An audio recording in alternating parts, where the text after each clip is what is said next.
I'm Janet, the universal operating system for the good place, the bad place, and all places in between.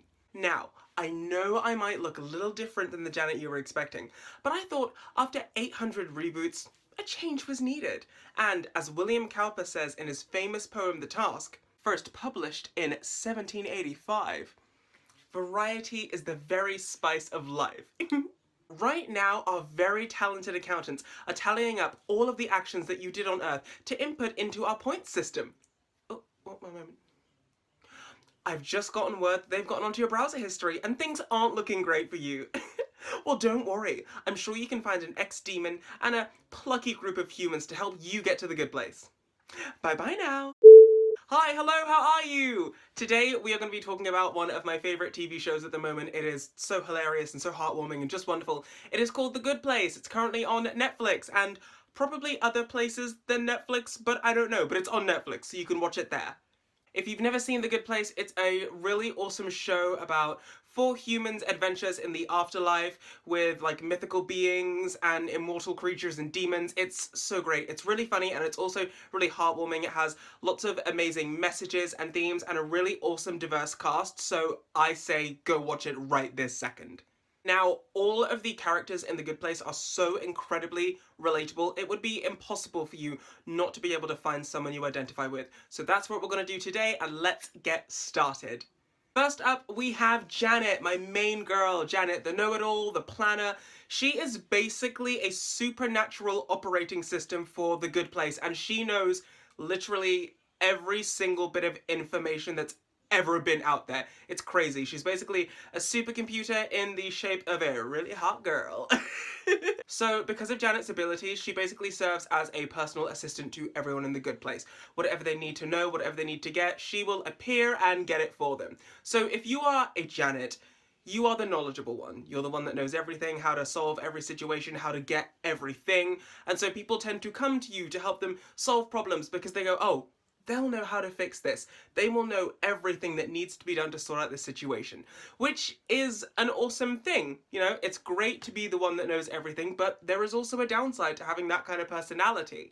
Because you're the person that does everything for everyone else, you sometimes find that your own self is a little bit lacking. You know, the things that need to be done for you aren't getting done because you're spending all your time helping other people, which can often make you feel a little bit two-dimensional while everyone else gets to be three-dimensional. And sometimes your know-it-all status can get a bit overbearing, but if you are a Janet at the core of yourself, all you want to do is help people and lighten the load for all of the wonderful friends that you have around you. Next we have Tahani Al-Jamil, the attention seeker, the kind of narcissistic one. It feels so mean to say about a character I love so much, but that is kind of her core character, at least in the earlier episodes of the show. Tahani is the world's original rich party girl. Her life is excess and star-studded events 24/7. The most important things to Tahani are, you know, what designer labels you're wearing or what is in your wallet. As the show goes on, Tahani's character fleshes out a bit more, and she realizes that the important things in the world aren't money and status, but the connections that you have with friends and the good things you do for people. One of Tahani's character arcs is that she spent her whole life doing a lot of charity work, which is great. She's doing a lot of things for people way less fortunate than her. The issue is she was only doing those things to get the fame and the glory for it. So if you are a Tahani, you are kind of the person that is all about the excess and all about everything being big and woo, and when you do things for other people, you're kind of doing it to get something in return. But fear not, Tahani does go on a bit of a journey and she understands that the real reason to do good deeds and to help others isn't because of what you'll get in return, it's just the right thing to do. Eleanor Shellstrop, she's the reckless one, the party girl. Eleanor is the main character portrayed by Kristen Bell. By the way, Kristen, if you ever watch this video, please know that I love you. I'm a huge fan. Cannot wait for Veronica Mars to come back. Like, I literally cannot wait. I feel like I need it right this second. Eleanor's character, she's basically spent her whole life believing that she's the only important one. Like, all the people around her were just a means to an end. People are just tools to be used to get the things that you want in life. And that's because she's been hurt a lot. She has dealt with a lot of drama and a lot of crappiness from so many people that she decided to close herself off from people, to not trust, and to never let anyone get deeper.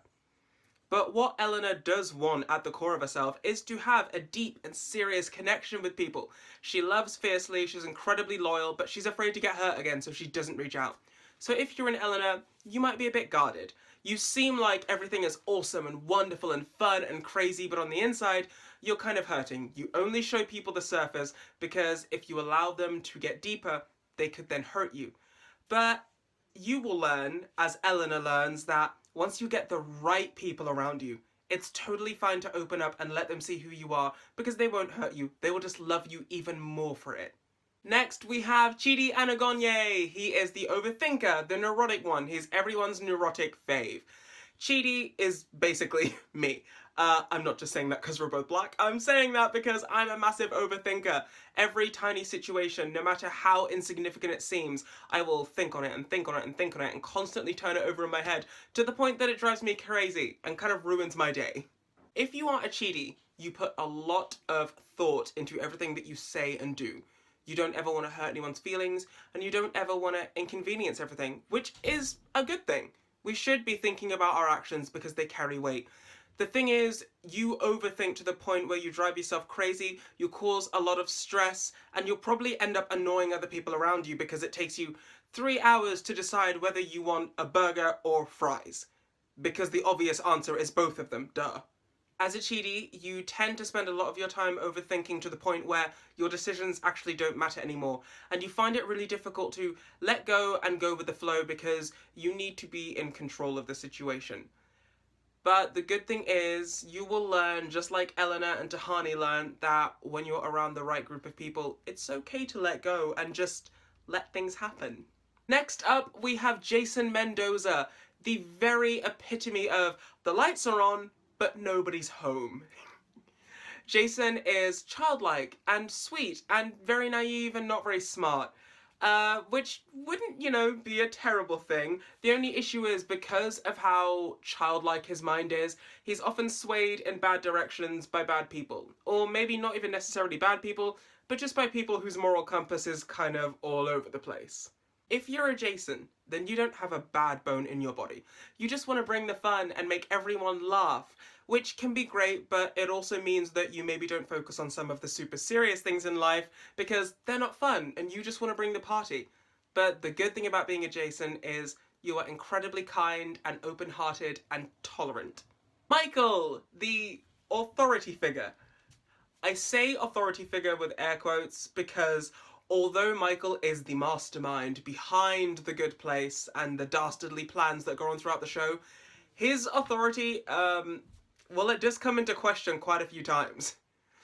Michael considers himself the smartest person in the room and also the most creative, but he's often being outwitted by those that are his lessers. Michael tends to hold himself with a lot of grace and dignity, but that's often a perfect veneer for the panic and craziness that is going on underneath. If you're a Michael, yeah, you have some of these negative qualities, but you also have a very fatherly, parental quality which kind of helps calm your group down. You are the mediator. You are the king of the hill, even when you're taking an L. So guys, that was Who Are You in the World of The Good Place? If you have figured out who you are, please write it in the comments below because I love to see that stuff. If you liked the video, you can give it a thumbs up. That really helps me understand, what kind of content you guys want to see from me. Please subscribe to the channel so you can see all my other videos and ring the bell icon so that you can get updated whenever I update my channel. Okay? Bye bye now!